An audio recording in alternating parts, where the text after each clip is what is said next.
I drove 9 hours through the worst snowstorm in years, my knuckles white on the steering wheel just to surprise Alexis on her birthday. Our marriage had been struggling lately, but I was determined to fix things. The cake beside me had survived the journey, and I could not wait to see her face light up when I walked through that door. I never imagined that instead of a smile, I would hear words that would shatter our 8 years together in an instant. Before I continue this story, let me know where you are watching from, and hit that subscribe button if you have not already. I met Alexis during our junior year at Northwestern University. We shared an American literature class, where her intelligent comments caught my attention immediately. Every Tuesday and Thursday, I would arrive early, just to secure a seat near her.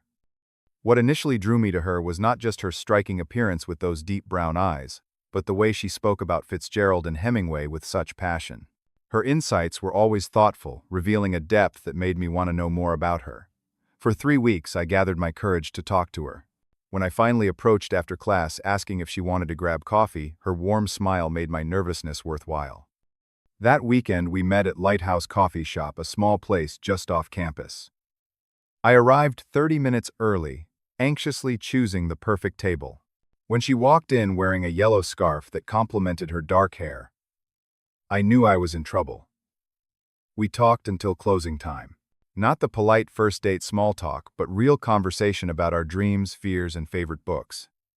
I remember making a terrible joke about Moby Dick that should have sent her running. Instead, she laughed so genuinely that the barista looked over to see what was happening. Walking her back to her apartment that night, snowflakes falling softly around us, I knew something significant had started. Our relationship grew through 3 years of dating. We explored national parks during summer breaks, Alexis always carrying her weather journal to document everything. Sunday mornings became sacred for our pancake tradition, competing to create the most outlandish flavors. My cinnamon apple creation usually beat her experimental blueberry basil attempts, but I occasionally let her win. During those years, we built our dreams together, planning future travels and the home we would share. I proposed at Lakeside Park, where we had our second date. The ring had been burning a hole in my pocket all day while we walked along familiar paths. When sunset painted the sky in brilliant orange and purple, I dropped to one knee beside the water. My carefully prepared speech disappeared from memory, leaving me stammering, until I finally asked the question. Her tearful yes was followed by celebrations with friends at our favorite restaurant, everyone toasting to our future. The early years of our marriage unfolded in a small Chicago apartment with creaky floors and a temperamental radiator. We embraced the imperfections, filling the space with secondhand furniture and framed photographs from our travels. Weekend mornings meant walking hand in hand to the local farmers market, carefully selecting ingredients for meals we would cook together. Game nights with friends in our tiny living room often lasted until early morning hours, laughter echoing through thin walls. We supported each other through career challenges and triumphs. My position at a marketing firm gradually advanced as I took on larger accounts. Alexis pursued her passion for teaching elementary school, coming home with stories about her students that made me admire her patience and dedication. Our financial stability grew steadily, eventually allowing us to purchase our first home, a modest 2-bedroom, with a backyard perfect for summer gatherings. Around year 5, I started noticing subtle changes. Conversations that once flowed easily began feeling forced. Work stress became a convenient excuse for both of us, with different schedules creating natural distance. Small irritations that we previously laughed off started lingering, unaddressed but accumulating silently. I dismissed the growing tension, believing every marriage faced these challenges. Alexis began spending more time with her sister Sophie. Their weekend brunches, extending into all-day affairs. When I suggested activities together, Alexis would often claim exhaustion or prior commitments. The sparkle in her eyes that had captivated me from the beginning dimmed noticeably when looking at me. I told myself it was just a phase, something we would naturally overcome. My attempts to reconnect took various forms. I planned surprise date nights at restaurants, serving cuisine from countries we hoped to visit someday. Small gifts appeared on her nightstand, books by authors she admired or special teas she enjoyed. Weekend getaways to nearby cities briefly rekindled our connection, but the effect diminished with each attempt. Her enthusiasm seemed increasingly forced her smiles, not quite reaching her eyes. This birthday surprise felt particularly important because it coincided with the anniversary of our first date. I saw it as an opportunity to reignite what we had lost, a grand gesture to demonstrate my commitment to our relationship. Alexis had mentioned visiting her sister in Minneapolis for her birthday weekend, describing it as just a low-key girls' celebration. I decided to transform it into something memorable. The planning began weeks in advance. I requested time off work, coordinating with my team, to cover ongoing projects. For the cake, I consulted 3 different bakeries before finding one that could create exactly what I envisioned: chocolate hazelnut, her lifelong favorite, decorated with a night sky pattern reminiscent of our first date conversation about constellations. The message, piped in blue icing, read, "To my North Star, happy birthday." I saved for 6 months to purchase the watch she had admired in a jewelry store window during our last anniversary shopping trip. The rose gold timepiece with mother-of-pearl face was elegant, without being flashy, exactly matching her taste. I had it engraved with, "For all our time, N." A simple message I hoped would remind her of our connection whenever she checked the time. The day before my planned surprise, weather forecast began warning of an approaching snowstorm. The meteorologist described it as potentially dangerous, with predictions of 10 inches accumulating rapidly across several states.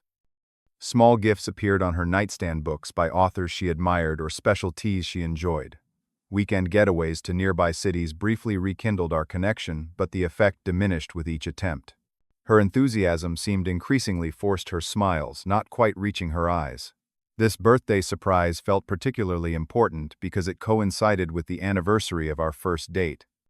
I saw it as an opportunity to reignite what we had lost, a grand gesture to demonstrate my commitment to our relationship. Alexis had mentioned visiting her sister in Minneapolis for her birthday weekend, describing it as just a low-key girls' celebration. I decided to transform it into something memorable. The planning began weeks in advance. I requested time off work, coordinating with my team, to cover ongoing projects. Near Wisconsin Dells, a truck jackknifed across the highway, forcing a 30-minute detour on unplowed county roads. Outside Eau Claire, my right wheels briefly lost traction on black ice, sending me skidding toward the guardrail before I regained control. Throughout the treacherous drive, I focused on Alexis's reaction, imagining her surprise turning to joy. The cake box sat securely on my passenger seat, the watch box nestled in my overnight bag. Each dangerous moment seemed worthwhile, justified by the reunion awaiting me. When Minneapolis city limits finally appeared through swirling snow, exhaustion gave way to anticipation. Sophie's house looked welcoming, with glowing windows cutting through the winter darkness. I parked down the street to maintain the surprise, carefully extracting the cake box and brushing accumulated snow from my coat. The sidewalk had been recently shoveled, making my approach easier as snowflakes continued falling around me. I had a spare key Sophie had given me during a previous visit, allowing me to enter quietly. I stood in the entryway, hearing voices from the kitchen around the corner. My finger was about to press the birthday song button on the musical card in my pocket when their conversation reached me clearly. "I cannot believe Norman actually bought that excuse about a girls' weekend," Alexis said, her voice carrying the distinctive tone she used when slightly tipsy. "God, I hope he crashes. I could use the insurance." My body froze, the cake nearly slipping from my suddenly numb fingers. Sophie's laugh preceded her response. Or at least a few months of silence. "Remember when he threw out his back and could not talk for days because of the pain medication? Most peaceful week of your marriage." Their laughter mingled as my world collapsed around me. Alexis continued, "His pathetic attempts to save our marriage are exhausting. The little gifts, the planned dates. He cannot take a hint that it is over." I stood motionless, breath shallow, as they continued discussing my failings as a husband, punctuated by more laughter and the clinking of wine glasses. My stomach dropped to my feet, throat tightening painfully. The room seemed to spin slightly as I processed their words, each one striking like a physical blow. With trembling hands, I silently placed the cake on the kitchen counter, where they would find it later. The musical card remained unplayed in my pocket as I backed away without making a sound. Tears blurred my vision as I returned to my snow-covered car, the watchbox feeling impossibly heavy in my jacket pocket. I drove aimlessly through Minneapolis streets, windshield wipers barely keeping pace with my tears. The snow continued falling indifferently around me, matching the cold numbness spreading through my chest. Eventually, I found a small motel on the outskirts of town, its vacancy sign flickering weakly through the storm. The front desk clerk barely glanced up, as I paid cash for one night, my voice sounding distant and unfamiliar to my own ears.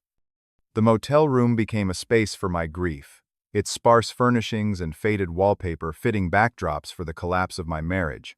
I sat on the edge of the bed for hours, replaying their conversation while searching my memory for missed signals. How many times had Alexis smiled at me while harboring such resentment? How many I love yous had been performative rather than genuine? Sleep refused to come, leaving me staring at water stains on the ceiling, until pale morning light filtered through thin curtains. Morning brought an unexpected clarity. The shock had receded enough to allow coherent thought, and I made a decision I would leave without confrontation. Their words had not been meant for me to hear, but they revealed a truth no amount of discussion could erase. Fighting, pleading, or demanding explanations would only drag out the inevitable.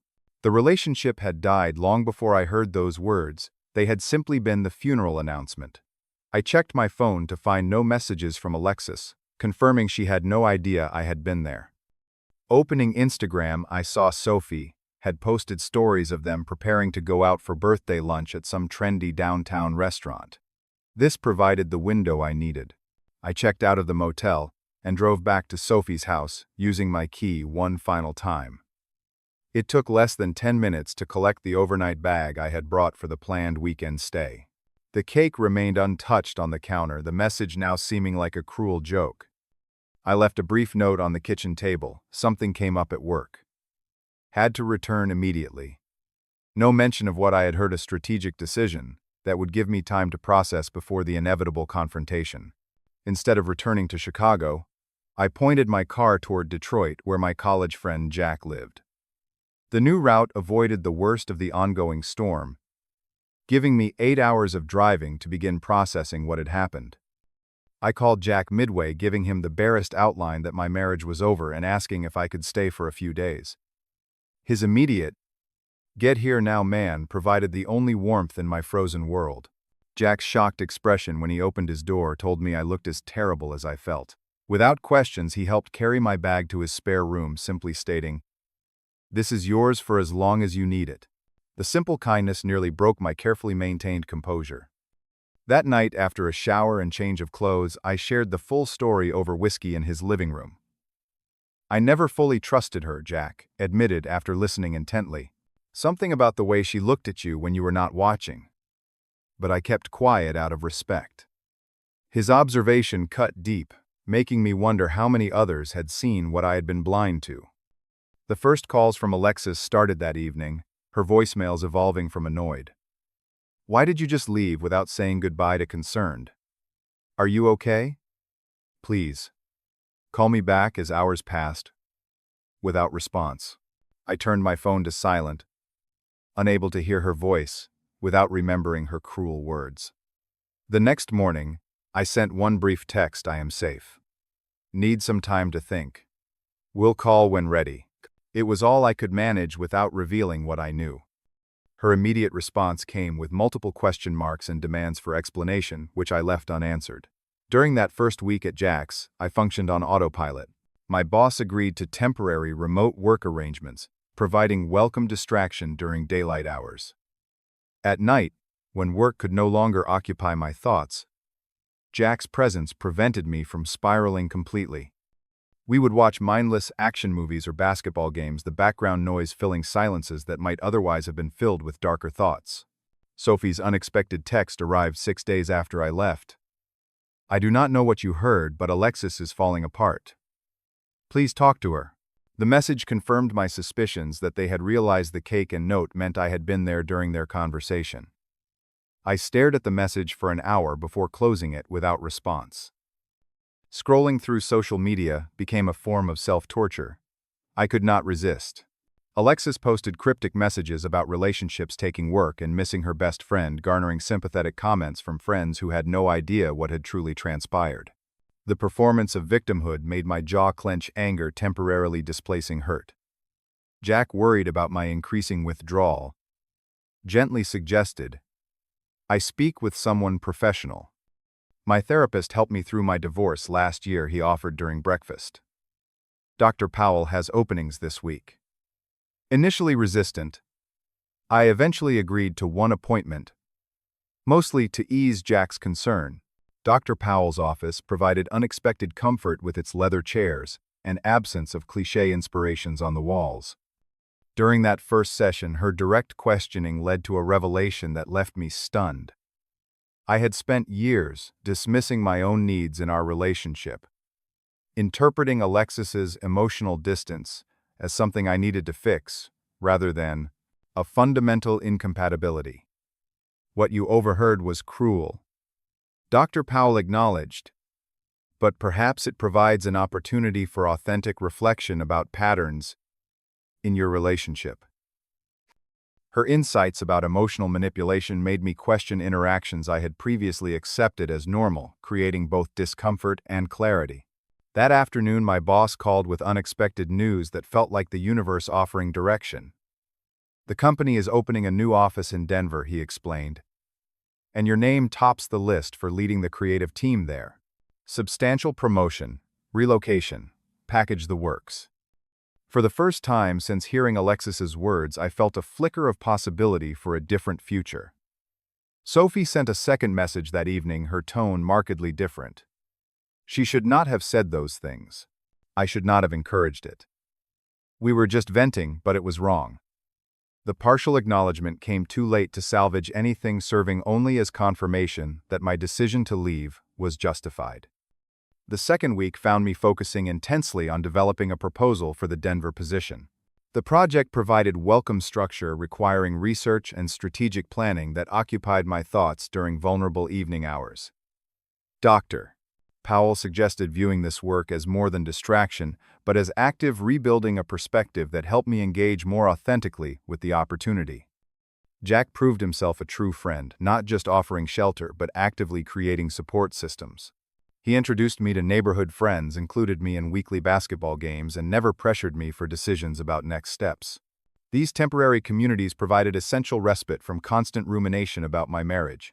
Through a mutual friend, I discovered Alexis had been constructing a narrative that I was having a midlife crisis and had abandoned her on her birthday. The rewriting of events stung, but Dr. Powell helped me recognize that controlling others' perceptions was impossible. "Focus on your truth and healing," she advised during our third session. "Others will form their own conclusions regardless." Exactly 3 weeks after discovering Alexis's true feelings, I finally agreed to speak with her on the phone. Dr.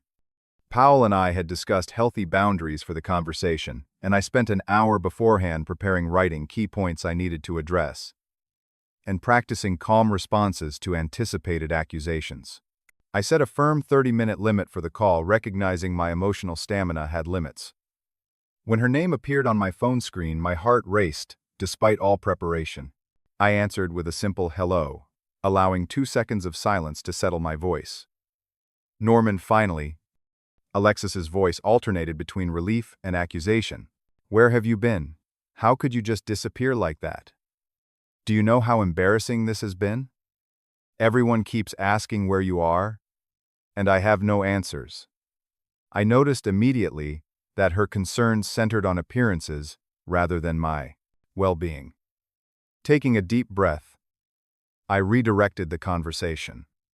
"Alexis, I want to ask you about your birthday. What do you remember about that day?"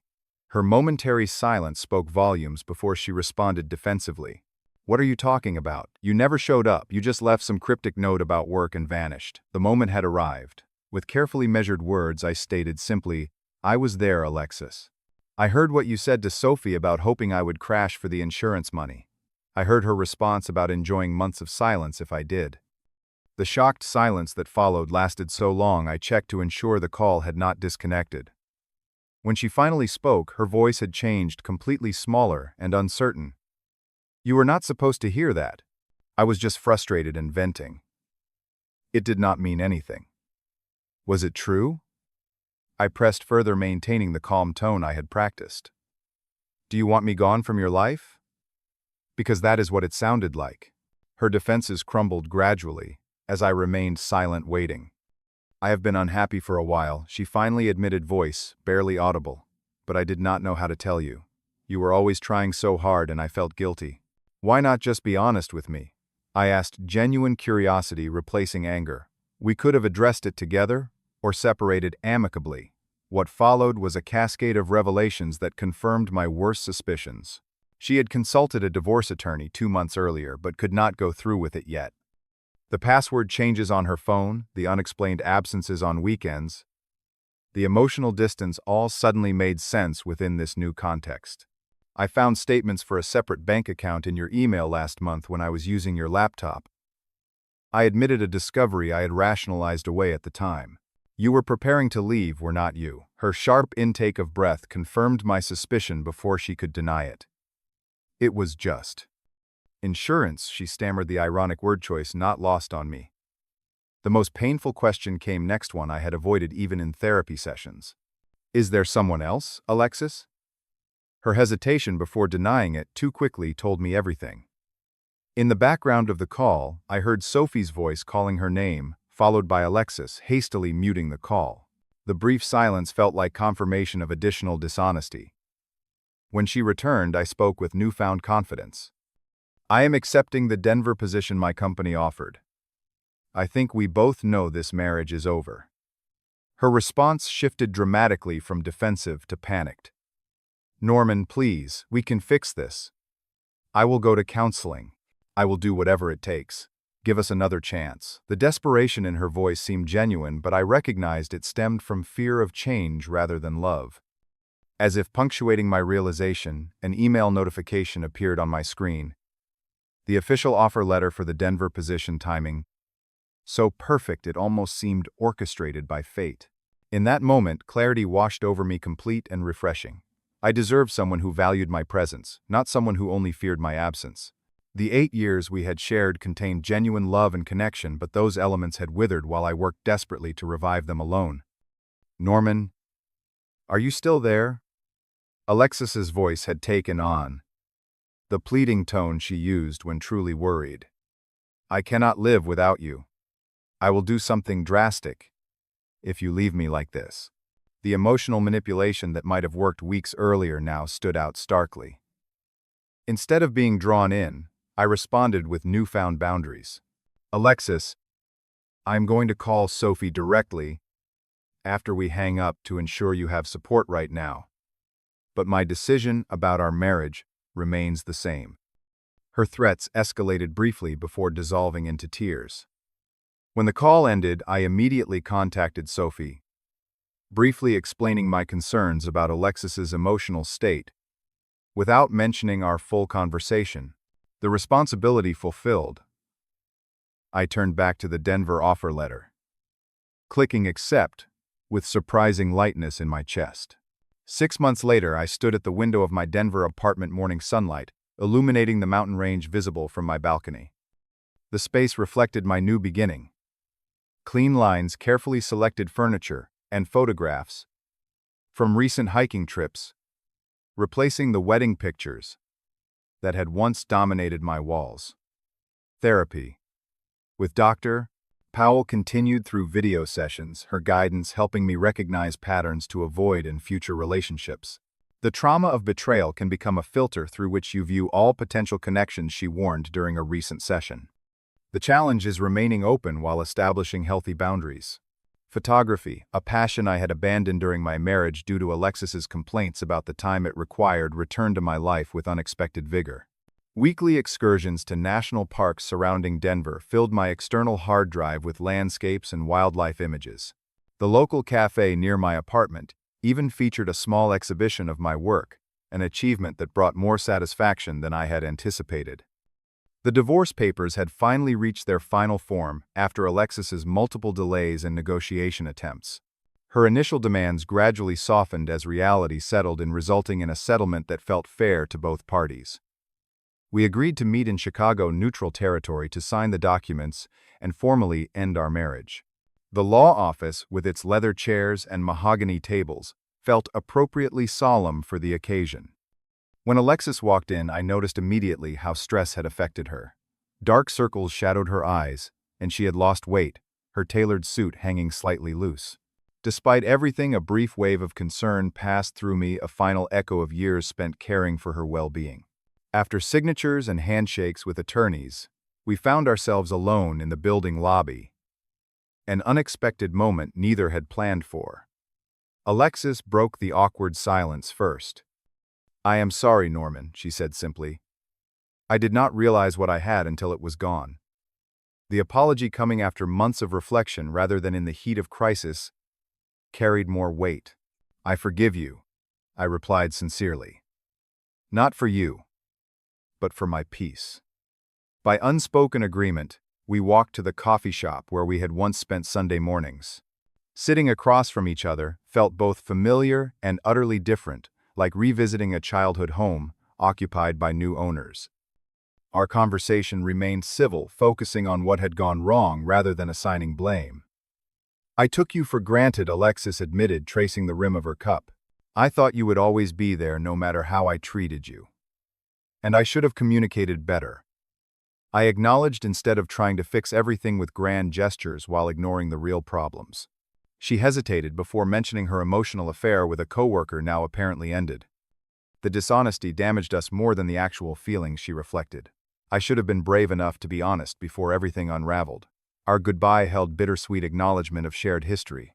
The final hug was brief, both of us whispering, "I am sorry," simultaneously recognizing our mutual contribution to the relationship's failure. Walking away felt like closing a book whose ending I already knew, completing necessary closure rather than creating fresh pain. Returning to Denver carried unexpected lightness. During a solo hike to a mountain lake, I removed my wedding ring for the final time, holding it briefly before letting it slip from my fingers into clear water. The symbolic gesture felt neither melodramatic nor insignificant, but appropriately meaningful for the transition it represented. Community involvement became a cornerstone of my new life. The local photography club introduced me to people who shared my rediscovered passion, while volunteer work at an animal shelter provided purpose beyond career advancement. These connections, formed without expectation or pressure, created a social fabric that supported without constraining. At a charity auction benefiting the animal shelter, I met Lauren, a wildlife veterinarian whose candid humor caught me off guard. Our first conversation about ethical wildlife photography stretched from minutes to hours, her perspectives challenging and refreshing. Unlike my approach with Alexis, I maintained careful boundaries, allowing friendship to develop naturally without rushing toward romantic involvement. When Jack visited from Detroit, his assessment provided external confirmation of my internal healing.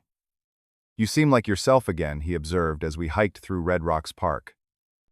"Not the version of you trying to save your marriage, but the authentic Norman I remember from college." My first actual date with Lauren came 3 months after meeting her. Over dinner at a small Vietnamese restaurant, I shared an honest account of my marriage and divorce, neither dramatizing nor minimizing the experience. Her appreciation for this directness surprised me. "Most people hide their scars," she noted, "but they are part of who we become." The lessons from my failed marriage crystallized gradually through therapy and reflection. I learned the importance of honesty, even when uncomfortable truths might disrupt temporary peace. I recognized my worth existed independently of another person's validation. Perhaps most importantly, I discovered the courage to walk away from toxicity even after years of investment. Looking back on that snowy night, when I stood with a cake in my hands, hearing words that shattered my world, I feel an unexpected gratitude. That painful moment, while devastating, redirected my path toward authentic living. The journey through grief and rebuilding taught me that sometimes the best surprises in life are not the ones we carefully plan, but the difficult moments that force us to change course and discover new horizons. I often wonder, would you have done the same thing in my position? Have you ever had a moment that completely changed the direction of your life? Leave your thoughts in the comments below. If this story resonated with you, please give it a like and consider subscribing to hear more experiences like this one. Share this with someone who might be staying in a relationship that no longer serves them. Thank you for listening to my journey, and remember, sometimes the hardest decisions lead to the most beautiful destinations.